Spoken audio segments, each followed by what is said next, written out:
Le thème d'aujourd'hui, je veux lire ma Bible, mais je ne sais pas par où commencer.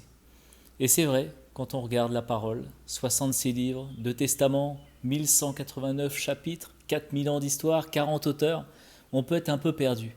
Comme quand on a beaucoup de choses à faire et qu'on ne sait pas par où commencer, alors on ne commence pas. Maintenant, il est bon de définir 2 types de lecture. La première est plus méditative. Dans nos moments avec le Seigneur, on le loue, on le cherche, on le prie, on ouvre la parole, il nous parle par 1, 2, 3 versets, et c'est une lecture plus spontanée. Celle dont nous parlons aujourd'hui, ça sera plutôt une lecture d'étude pour connaître la parole, on va y consacrer du temps et on va lire plus de contenu. Donc dans cette lecture, quelques pistes pour vous aider. La première lecture possible, ce sont des versets peut-être du dimanche dernier, de la dernière prédication. Vous les avez notés sur un bout de papier, sur votre carnet pendant la prédication. Et vous êtes chez vous, vous retournez sur ces versets, vous lisez le chapitre entier, vous lisez le livre, vous regardez les versets parallèles et vous essayez d'aller plus loin dans ce que vous avez lu, comprendre ce qu'il y a derrière et comprendre le texte un peu plus profondément. La deuxième piste, c'est une piste que la plupart des gens auront démarré la première fois, c'est une lecture linéaire de A à Z, on commence à la Genèse, on finit à l'Apocalypse, mais malheureusement, beaucoup se découragent en route. Quand on commence à rentrer dans les livres des Lévitiques, on voit les lois, on voit tout ça, on se décourage rapidement.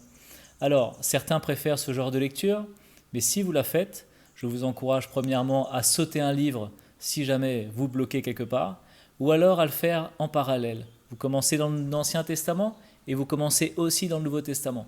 Vous commencez avec Genèse et Matthieu en même temps, et vous avancez comme ça livre par livre, systématiquement, mais dans les 2 testaments. Troisième lecture possible, un thème spécifique qui vous touche, qui vous parle. Vous voulez lire sur l'amour de Dieu, de la Genèse jusqu'à l'Apocalypse, vous en entendez parler, il y a beaucoup de versets à ce sujet, et donc vous étudiez ce sujet au travers de la Bible. Beaucoup de thèmes peuvent être étudiés ainsi. Une autre lecture, un livre. Vous avez 66 livres, vous en prenez un et vous allez jusqu'au bout. Vous essayez de comprendre le contexte, qui l'a écrit, à quelle année, à quelle région, de qui ça parle, quels sont les thèmes, et vous allez comme ça en profondeur dans ce livre.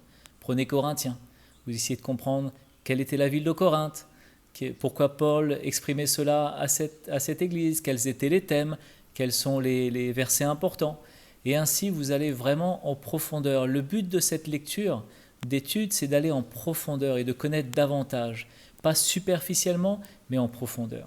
Une autre lecture possible, c'est un chapitre. Alors vous prenez le chapitre verset par verset, en détail. Une autre lecture possible, c'est par personnage.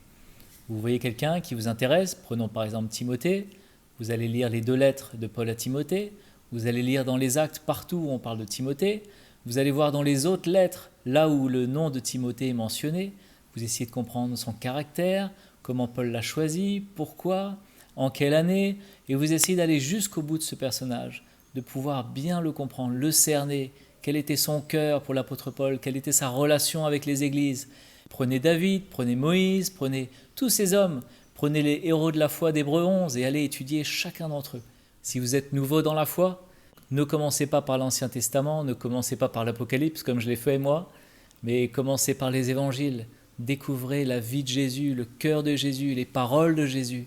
Une fois que vous avez fait les évangiles, allez voir comment la première église a démarré avec les actes des apôtres. Vous pouvez aussi aller dans les psaumes, dans l'Ancien Testament. Les psaumes sont riches d'enseignements, d'encouragement pour notre vie aujourd'hui.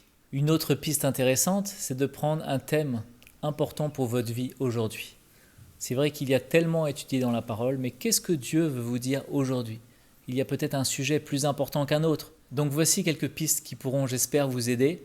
L'important, c'est de se fixer un objectif, se fixer un livre, un thème, et d'y consacrer du temps. La bonne nouvelle, c'est qu'on peut lire la Bible tous les jours de sa vie et tous les jours découvrir quelque chose de nouveau. En effet, la parole, elle est comme son auteur. Elle est vaste, elle est infinie, elle est vivante. Tous les jours, elle nous parle. On peut relire les mêmes versets et il continue à nous parler des années après. Alors je vous encourage. Peu importe où vous démarrez, l'important c'est de commencer aujourd'hui. Prenez un thème qui vous touche et allez-y. Mettez-y votre cœur, le Seigneur va vous éclairer et ça va changer votre vie.